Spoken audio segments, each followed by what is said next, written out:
ayo dong Ki nikah lagi gitu kan. Jadi sampai sekarang aku belum mau nikah lagi karena memang anak-anak aku belum merestui aku untuk nikah lagi.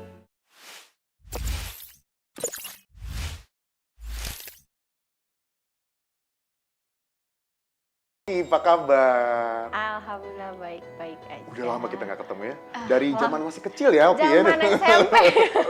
Udah mengenal Oki dengan baik ya? Zaman masih ingusan kali ya. Oh, zaman masih ingusan dulu jadi model, ya kan? Terus wartawan. wartawan. Akhirnya sekarang jadi penyanyi malah.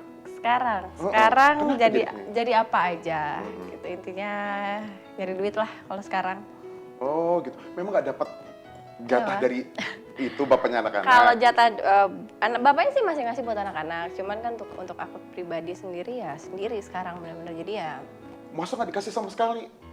Kalau dikasih nggak akan tinggal di sini. Oh gitu. Nggak akan kerja gitu.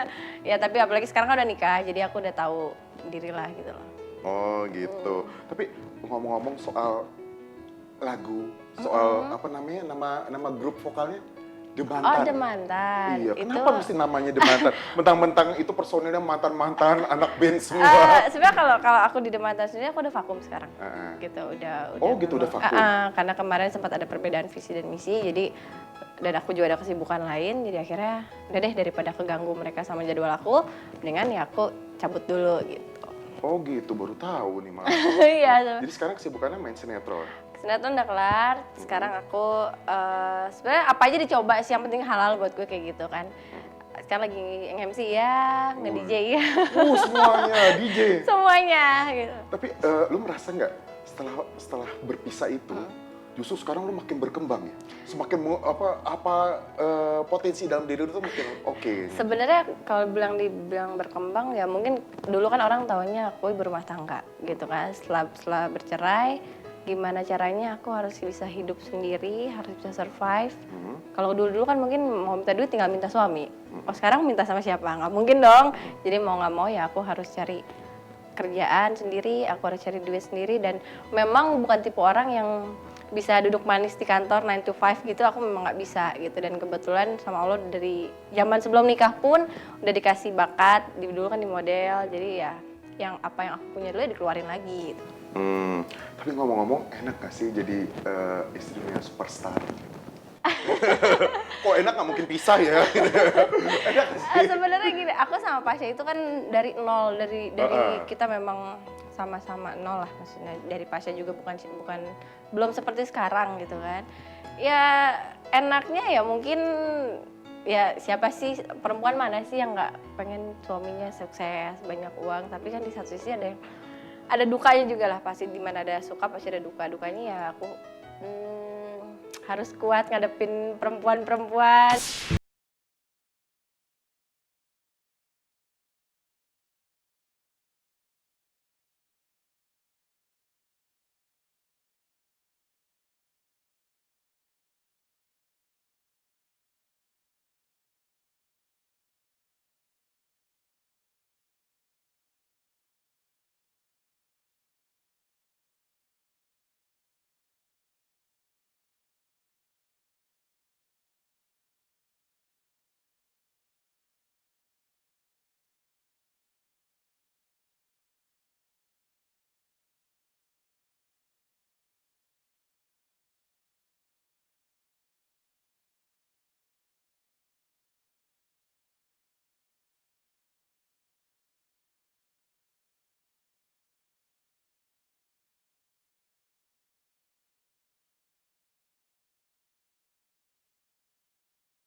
Gitu. Aku nggak tahu ya, kalau aku merasa mungkin nih pasti masih merasa ini rumahnya dia, jadi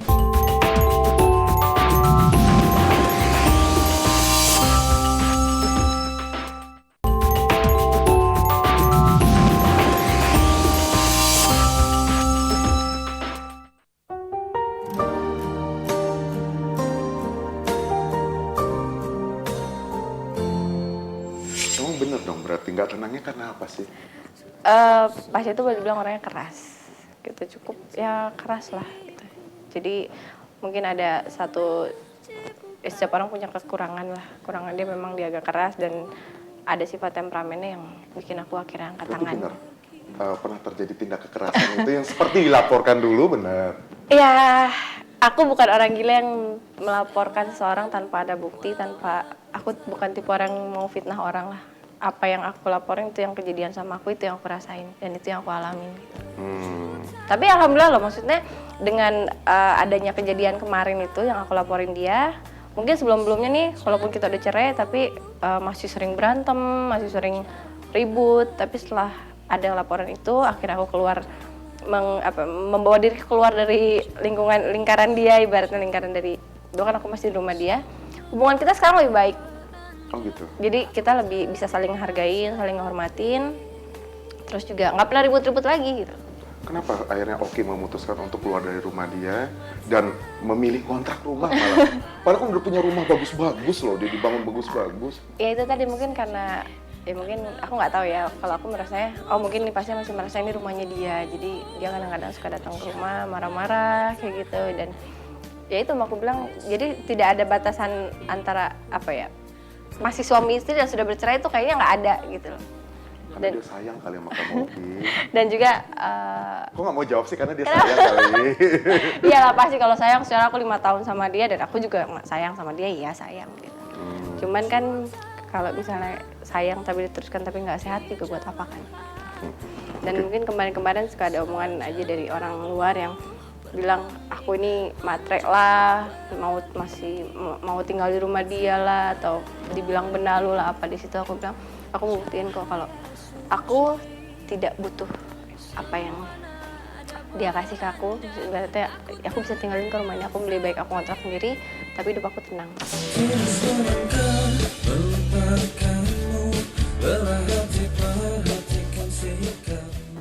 Berarti kamu perlu berjuang dong untuk menghidupi diri kamu sendiri. Iya, makanya terserah orang bilang oke mau cari eksis apa, saya nggak butuh eksis, saya nggak butuh terkenal, saya butuh duit. Oh, gitu. Tapi kalau anak-anak tetap dapat dong dari bapaknya. Kalau anak-anak tetap karena itu udah perjanjian memang, dan itu alhamdulillah sampai sekarang pasti masih bertanggung jawab untuk anak-anak sih. Oke, nah tadi kamu bilang bahwa perpisahan ini bikin kamu tenang, ini ego kamu gitu. Cuma kamu memikirkan nggak anak-anak? Bahwa dampaknya ke anak-anak tuh luar biasa banget. Iya sih memang, dan awalnya sih aku bercerita itu adalah sebenarnya kalau mau tahan-tahan gitu kan, karena dulu masih mikir anak-anak gitu. Sampai akhirnya aku harus mikirin diri aku sendiri, karena pas hamil kemarin itu aku hamil 5 bulan, beratku cuma 40 kilo. Kecil banget kan, jadi 40 kilo, dan udah waktunya aku mikirin diri aku sendiri. Karena kalau aku mikirin anak-anak tapi akunya nggak bahagia, otomatis ke anak-anak pun anak-anak akan ngerasa bahagia juga kan. Tapi anak-anak kayaknya berduka ya dengan perpisahan itu. Yang paling kepukul Keisha kayaknya. Sebenarnya sih iya, cuman ada satu sisi juga yang mungkin Keisha sempat bilang sama aku, sekarang enak ya, maksudnya ayah nggak bareng sama bunda, jadi aku nggak lihat ayah sama bunda berantem lagi. Oh, berarti saat masa-masa sulit dulu, saat berantem itu di depan anak-anak? Ada anak-anak. Nggak berusaha untuk menyembunyikan? Nggak bisa disembunyikan, karena ya aku bilang tadi mungkin pasti ada sisi keras dan temperamen yang kadang-kadang ini meledak nggak di depan siapapun gitu. Nangis gak sih Oki gitu melihat anak-anak tuh melihat langsung gitu pertengkaran orang tuanya? Iya sedih sih sebenarnya, karena sampai sekarang masih kerekam sama mereka. Apa yang suka mereka bilang? Iya, kadang-kadang dia kalau lagi ngobrol sama aku gitu, iya kadang-kadang saya ingat bunda narik-narik ayah narik-narik bunda, kayak gitu deh. Dan itu kan boleh bilang kejadian bisa 3 atau 4 tahun yang lalu lah gitu. Terus berarti luka itu masih terus membekas sampai sekarang ke anak-anak. Caranya Oki gimana untuk mengobati luka anak-anak itu? Kalau cara aku sih ya gini, aku selalu bilang sama Keisha gitu, dia kadang-kadang yang dia takutin sebenarnya bukan apalah pertengkaran orang tua atau apa gitu. Yang dia takutin sekarang adalah dia kehilangan ayahnya dan bundanya gitu. Tapi aku selalu bilang sama dia, Kak, mau sampai kapanpun ayahnya kakak adalah ayah Pasya, bundanya kakak adalah bunda Oki, dan itu tidak akan pernah tergantikan. Dan itu yang selalu bikin jujur sampai sekarang kenapa aku karena orang bilang gitu, ayo dong Ki nikah lagi gitu kan. Jadi sampai sekarang aku belum mau nikah lagi karena memang anak-anak aku belum merestui aku untuk nikah lagi. Nikah lagi nggak kemarin? Kalau Kisah sebenarnya enggak gitu. Jadi nah kemarin soalnya Kisah itu kan aku sempat bilang sama Kisah, Kak, Bunda boleh nikah lagi enggak? Enggak, dijawab gitu kan. Terus kalau udah nggak nikah beneran diri terus dong? Iya, nikah lagi aja sama ayah, jawabnya gitu. Iya jawabannya kayak gitu. Di situ aku mikir, oh berarti anak-anak aku memang belum siap untuk aku menikah lagi gitu. Tapi dengar-dengar ya katanya Keisha sekarang itu sangat membenci ayahnya. Sampai menyebut nama ayahnya aja dia agak gimana gitu, langsung lari lah, langsung apa, itu kenapa Ki? Kalau dibilang benci sih enggak gitu, gimana juga aku selalu bilang, ya itu yang dia takutin adalah ayahnya tuh hilang dari dia gitu. Mungkin ayahnya sibuk, apalagi sekarang udah mau punya adik baru kan gitu. Yang dia takutin ayahnya tuh hilang perhatian ke dia. Sebenarnya itu aja sih. Cuman kalau aku selalu bilang, enggak kok, begitu tiap hari aku masih teleponan. Walaupun Pasha nggak nelpon, aku tetap telepon Pasha. Aku nih Kisha nih mau ngomong. Jadi mereka tiap hari ada komunikasi. Tapi dia masih belum bisa menerima ibu barunya itu ya? Iya, kalau itu sih memang masih belum. Cuman ya aku sih gimana ya, namanya anak-anak nggak cuma Kisha, semua orang pun kalau orang tua yang bercerai terus melihat orang tuanya nikah lagi juga pasti akan berat lah gitu. Terus secara Oki gimana untuk mengingatkan ke semua anak-anaknya tentang hal ini? Tentang menjaga hubungan ayah dengan anak-anaknya gimana? ya aku bilang tadi, aku selalu nginget kasih tau mereka gitu. Sampai kapanpun ayah tuh akan tetap ada. Nggak usah takut kakak. Kalau Kisha sebenarnya dia takutin gitu, takut ntar ayah terus punya adik baru lupa sama kakak, dia lupa sama Kisha. Enggak, kok ayah nggak akan lupa. Ayah pasti ingat karena tenang aja, kakak kan ada sama ayah dari ayah bukan siapa-siapa. Nggak mungkin ayah lupa sama kakak. Terus mereka masih suka nginep di rumah ayahnya atau gimana? Kalau Syakina sih ya, Syakina sih memang dia dari dulu dekat sama ayahnya dan mau nginep. Kalau Kisha sih belum ya. Kemarin juga dia sempat diajakin jalan gitu. Jalan yuk kak, sama ayah. Dia tanya dulu, ada Tante Adel nggak? Ada. Nggak dulu deh ya. Oh, kalau ada itunya nggak Iya, mau ya? jadi aku sudah bilang sama Adel juga, aku bilang sama Pasha juga jangan dipaksa. Biarin aja, nanti suatu saat dia akan nerima, dia akan mau pergi sendiri kok. Intensitas pertemuan ayah dengan anaknya gimana? Sering nggak? Jujur kalau sekarang sih udah agak kurang ya. Ya mungkin aku juga ngeliat ayahnya sibuk juga gitu, jadi ya mengerti lah. Kisha juga nggak terlalu menuntut harus ketemu ayahnya sih. Cuman biasanya kalau dia udah kangen banget, baru dia bilang, Bun telepon ayah dong, aku pengen ketemu.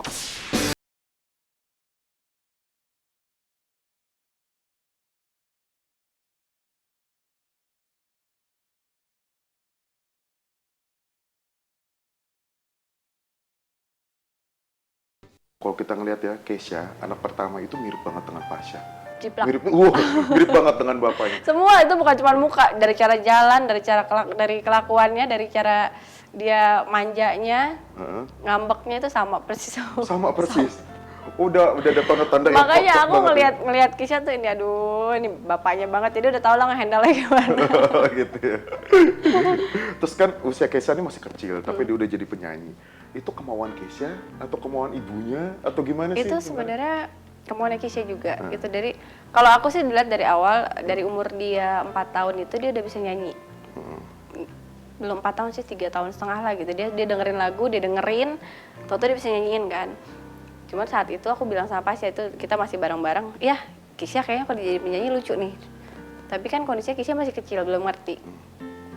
Akhirnya dia udah umur 5 tahun, aku tanya lagi, kakak mau nyanyi nggak? Mau Bun, cari duit dia bilang gitu. Mau cari uang juga, dia nyanyi, ya udah. Dan itu memang kemauannya dia. Kesalahan terbesar yang pernah Oki lakukan apa?